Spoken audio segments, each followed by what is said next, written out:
947 Drive with Thando. Monday to Friday, 3 to 7 p.m.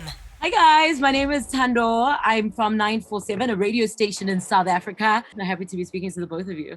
Thank you, Thando. Nice to meet you. Hi Jeymes, how are you? I'm golden. How are you doing? We are fantastic. Firstly, congratulations on an incredible movie. Thank you very much, man. Have you seen it? I watched it all weekend. I wanted to make sure I don't miss a beat because it's a lot. I broke it down to be able to proper take everything in. I hear you are a big fan of Westerns in general. So this was a dream come true.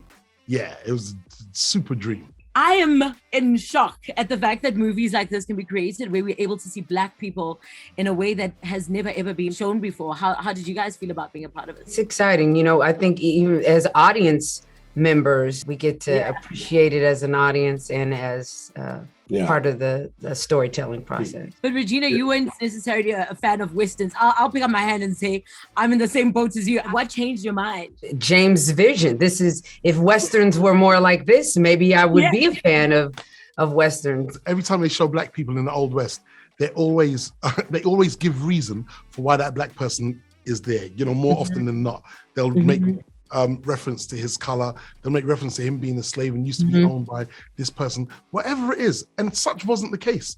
1 in 4 cowboys was Black. There was so many years of the Old West that existed post-slavery. We had all of these free people, and even during slavery, there was a bunch of Black cowboys. So for me, I would just learn about all of these people, all of these amazing men and women that were not subservient, that were not slaves, that were actually, some were killers, some were heroes, some were villains. And I just wanted to tell that story, take a bunch of these real characters and put them in one place and one time and assemble them like the Avengers and swag out on what I regard as the New West. There's one scene top of my mind when Idris's character gets released and he asks if anyone can drive a train. And then the one guy picks up his hat. So he goes, everyone but him.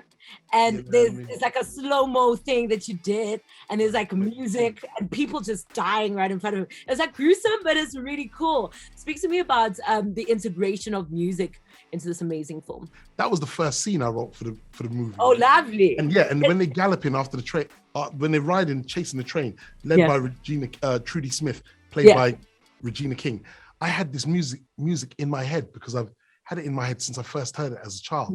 By Barrington Levy, Here I Come. Still liali, singing, Here I Come. That's how I used to hear that song, Broader Than Broadway, as a kid. Every time I heard it, I was like, that is cowboy music. Dan, dan, dan, dan, dan. Why hasn't anyone given me this stuff in a Western before? I composed the entire score myself, right? And produced the entire soundtrack. So I would take all of these things that influenced me as a child and bring them to the fore. So I can give The Harder They Fall its own sonic, melodic, musical landscape, right? The foundation of which I placed the movie on. And so when you watch this film, you come out and you sing the themes, you know them, and it has its own type musical signature.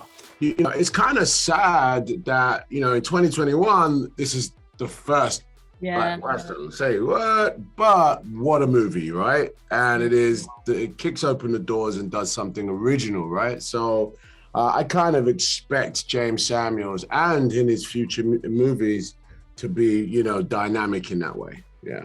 I read up for the very first time. I'd never heard of Black Wall Street.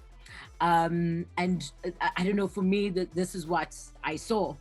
It was a depiction of Black people who actually were wealthy that we never got to see, because in Westerns, we see Black people as the slaves. They're the poor ones. They, you know, the ones cleaning or whatever it may be. But here it is. I mean, the way women are depicted, Regina, in as much as, you know, it's led by the men, it's not really. It's actually led by the woman. Going into this, we definitely, as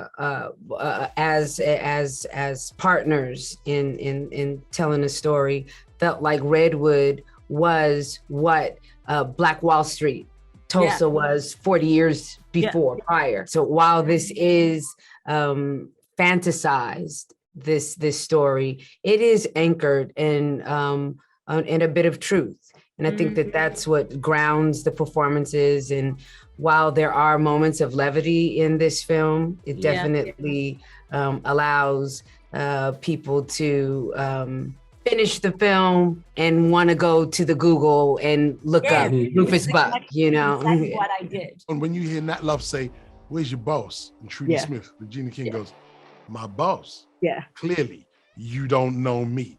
Yeah. And also on the music level, it starts with a woman, ends with a woman. I start with Alice Smith singing a folk version of a song called 3 and 30 Years, and I end with South Africa's own Pretty Yendi, one of the best singers in the world. Yes. She sings the same song over Nat Love and Rufus Buck. So it's almost like bookended and enveloped by these powerful women, which was basically the story of my own life. It was just an incredible watch. I can't wait for everyone to see it. Congratulations. Thank you, Queen. Thank you. Thank you. Thando. Bye. 947 Drive with Thando. Monday to Friday, 3 to 7 p.m.